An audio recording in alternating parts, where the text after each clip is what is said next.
बिस्मिल्लाहिर्रहमानिर्रहीम। शुरू अल्लाह के नाम से जो बड़ा मेहरबान और नहायत रहम वाला है। शुक्रगुजार हूँ उस पाक परवरदिगार की जिसने मुझे जीने के लिए एक और दिन और खाने के लिए बेशुमार नेमतें मुयस्सर की हैं। सागरी खटक की इस मजलिस में आपकी मेज़बान दुख्तर नूर ख़ान आपको खुशामदीद कहती है। मैं आप सब व्यूअर्स की तहे दिल से मशकूर हूँ कि आप मेरे वीडियोस को बेपनाह कमेंट और लाइक कर रहे हैं, जिससे मेरी हौसला अफजाई हो रही है।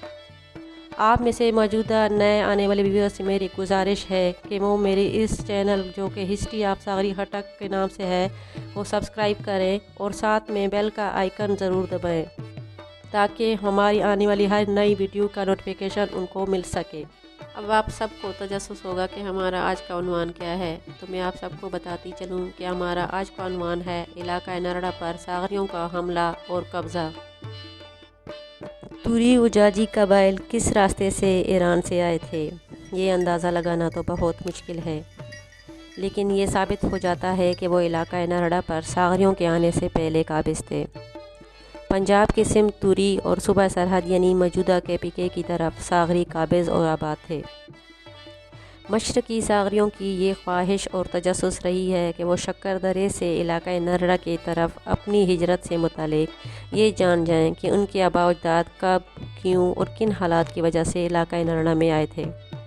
कदीम कबायली लड़ाइयाँ आमतौर पर माल मवेशी या चरगाहों पर होती थी। सागरियों और तुरियों के ताल्लुकात भी माल मवेशी की वजह से ही ख़राब हुए थे। हम बचपन से सुनते आए हैं, जिनमें सबसे ज़्यादा मुसक्का और करीन की आस रिवायत यह है कि सागरियों की तुरियों के साथ झगड़े की वजह एक बैल बना। ये बैल जो कि सागरियों की मलकियत था, किसी तरह से दरिया सिंध को अबूर करके मशरकी सिमत तुरियों के इलाकों में आ गया था। जब सागरियों ने इस बैल को वापस करने का मुतालबा किया तो तुरियों ने इनके मुतालबे को न सिर्फ रद्द किया बल्कि जो सागरी बैल को वापस लेने आए थे उन्हें भी कत्ल कर दिया था। 2 आदमियों का कत्ल, वो भी बग़ैर किसी कसूर या जुर्म के, एक ऐसी वजह बनी जिस पर सागरियों ने मिल बैठकर सोच विचार किया और आखिरकार नरड़ा पर हमला करने का मंसूबा बनाया। गालिब ख्याल यह है कि इस पहले हमले के मंसूबे को छप के मौजूदा 2 मशहूर पत्तियों चंडल खेल और खुसर खेल ने बनाया था।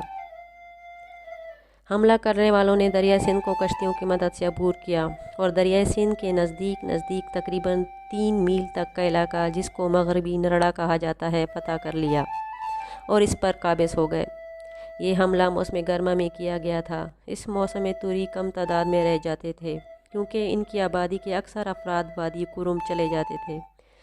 कहते हैं जब मौसम सरमा शुरू हुआ और तुरी उजाजी वादी कुरम और मतून यानी अफ़गानिस्तान से वापस आए और इन्हें इल्म हुआ कि मगरबी नरड़ा पर सागरी काबिज़ हो गए हैं, तो इन दोनों कबाइल ने मिलकर मगरबी नरड़ा पर पूरी ताकत से हमला किया। सागरी चूँकि तादाद में कम थे इसलिए इनके पाँव न जम सके, चुनाचे दरिया को अबूर करके वापस मगरबी सिमत अपने इलाके में चले गए।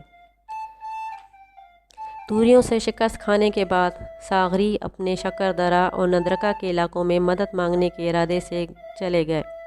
आखिरकार सद्दू खान तुरखेल, जिसका असल नाम सादुल्लाह खान था, उसके पास पहुँचे और उससे मदद की दरख्वास्त की। उसने इस शर्त पर मदद देने का वादा किया कि नरड़ा फ़तह होने के बाद नरड़े का आधा इलाका उसको दिया जाए। उसकी ये शर्त मंजूर कर ली गई। सद्दू ने पूरे सागरियों के इलाके में अपने साथ कई और अफराद को भी मिला लिया। इसके बाद सागरियों और तुरियों के दरमियान लड़ाइयों का सिलसिला शुरू हुआ। इन सब कदीमी लड़ाइयों की तफसील का मिलना तो बहुत मुश्किल है, लेकिन ये ज़रूर है कि मगरबी नरड़ा जहाँ लड़ाइयाँ हुई हैं जगह जगह कब्रिस्तान मौजूद हैं। दोनों अतराफ जानी नुकसान होता रहा। लड़ाइयों का ये सिलसिला एक अरसे तक जारी रहा, लेकिन कोई भी लड़ाई फैसला कुन साबित ना हुई। आखिरी लड़ाई जो कहते हैं वो लकड़मार के नज़दीक एक मुकर्रर शुदा मकाम पर हुई थी। पश्तून कबाइल का ये ज़ाब्ता अखलाक है कि जब कोई मसला ज़्यादा संगीन सूरत इख्तियार कर जाए तो तारफ़ीन इसका फ़ैसला करने के लिए जरगे की तश्कील और इसकी मदद से फ़ैसला करने पर मुत्तफ़िक़ हो जाते हैं। इस जरगे में रस्म के मुताबिक दोनों अतराफ़ से बराबर तादाद के बुज़ुर्ग सफ़ेद रेश उम्र रसीदा अशख़ास मुकर्रर होते हैं। इस जज्बा पश्तूनवली के तहत दोनों फ़रीक़ैन के दरमियान तय पाया था कि लकड़मार के नज़दीक एक मुकर्रर शुदा मकाम पर किसी मखसूस शुदा दिन को फ़ैसला करने के लिए वो इकट्ठे होंगे। قدیم دشمنی جس میں دونوں اطراف سے کئی افراد قتل ہو گئے تھے کا اتنا جلد فیصلہ کرنا مشکل تھا۔ خدا جانے دونوں اطراف سے کیا مطالبات تھے۔ ساغریوں نے مغربی نرڑا واپس لینے کا مطالبہ کیا تو توریوں کے لیے یہ مشکل تھا کہ وہ اگر ان کا مطالبہ مان لیتے تو ان کے مال مویشیوں کو دریا تک پہنچنے کا راستہ ہی ختم ہو جاتا۔ اس لیے توریوں کو مشرقی سمت کا 3-4 میل تک کا علاقہ چھوڑ دینا ناممکن تھا۔ معلوم نہیں کہ کیا وجہ بنی کہ دونوں قبائل کے افراد ایک دم سے طیش میں آ گئے اور ایک دم سے گھمسان کی جنگ شروع ہو گئی۔ ساغریوں نے توریوں پر اپنی پوری قوت سے نیزوں، بالوں اور تلواروں سے حملہ کیا۔ میدان جرگہ میں توریوں کے لاشوں کے انبار لگ گئے اور دیکھتی ہی دیکھتے وہ گاجر مولی کی طرح کٹ کر رہ گئے تھے۔ اس جنگ میں جیت ساغریوں کی ہوئی، تاہم ان کی عورتوں اور بچوں کو جذبہ پشتونولی کے تحت کرم اور متون کے علاقوں میں بھجوا دیا گیا، کیونکہ عورتوں اور بچوں پر ہاتھ اٹھانا پشتونوں کے رسم و رواج کے خلاف ہے۔ ساغریوں نے توریوں، جاجیوں کے مال مویشیوں اور دوسرے مال و اسباب کو آپس میں بانٹ لیا تھا۔ علاقہ نرڑا میں توریوں اور جاجیوں کے ساتھ یہ ساغریوں کی آخری کارروائی تھی۔ اس کے بعد انہوں نے موسم سرما میں آنے کا سلسلہ بھی بند کر دیا تھا۔ وادی کرم یعنی پارا چنار اور متون خوست میں آج تک توری و جاجی قبائل آباد ہیں۔ جب توریوں نے محسوس کیا اور جان گئے کہ ساغریوں کے ساتھ مزید جنگ و جدل دور ہونے کی وجہ سے ممکن نہیں، تو انہوں نے بڑی عقل مندی کا ثبوت دیا اور نرڑا کو ہمیشہ کے لیے الوداع کہا۔ انہیں معلوم تھا کہ وادی کرم کا علاقہ سرزمین نرڑا سے زیادہ زرخیز، سرسبز اور شاداب ہے۔ ساغریوں کو توری و جاجی قبائل کی دوری کا فائدہ یہ ہوا کہ وہ سارے نرڑے پر قابض ہو گئے۔ عام طور پر پشتون مورخین کا خیال ہے کہ ساغریوں نے پنجاب کے عوانوں سے یہ علاقہ فتح کیا تھا، جو صرف خیال اور مفروضہ ہے۔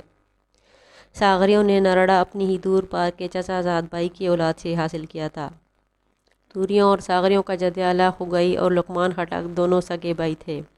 اگر کرنالڑ کے شجرہ نسب میں یہ مقام ان کا صحیح ہے تو اس سے یہ بھی ثابت ہو جاتا ہے کہ وہ ساغریوں کی طرح پشتو ہی بولتے تھے۔ ان کی زمین پر قبضہ کا حق ساغریوں کا بنتا تھا۔ یہ تو تھی ہماری آج کی ویڈیو۔ آپ کو ویڈیو کیسی لگی؟ اگر ہماری یہ ویڈیو آپ کو اچھی لگی تو لائک، کمنٹ اور شیئر کرنا نہ بھولیں۔